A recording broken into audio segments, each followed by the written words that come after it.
So dito makikita natin mga kapatid, papaano minotivate ni Apostol Pablo ay yung kanyang sarili para hindi siya magmayabang at magmalaki. Alam nyo, kung titingnan po natin mga kapatid, si Apostol Pablo, siya po ay apostol ng Panginoon. Pero hindi siya kabilang sa 12 disciple at sa 12 apostol. Mating yung calling niya nung panahon na namatay na ang Panginoong Hesus at muling nabuhay ng magduli. And then afterwards, saka lang siya tinawag ng Panginoon. Pero kung titingnan natin yung story ni Pablo, siya ay tinawag na apostol ng Panginoon.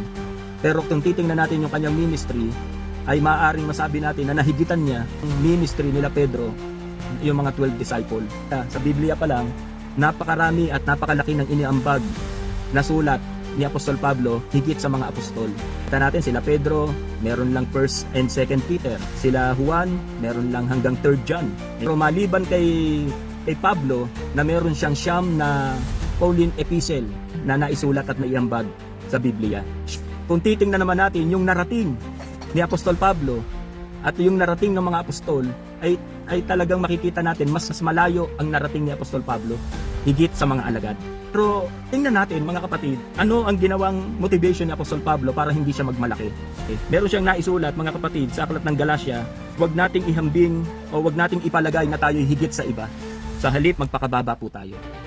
Alam nyo sa Biblia, si Jesus Christ, ang Panginoong Hesus na at sinabi niya sa mga alagad, sabi ng Panginoon, magagawa ninyo ang lahat ng nagawa ko at higit pa rito. Na yung mga nagawa niya, kaya rin nating magawa at higit pa rito, ang sabi ng Panginoon. Ika't ako'y pupunta na sa Ama. Kaya mga kapatid, magpakababa po tayo. Kung meron man tayong mga narating na, mga achievements sa buhay, magpakababa po tayo. At ang sabi ng Apostol Pablo, wag nating ipalagay na tayo higit sa iba.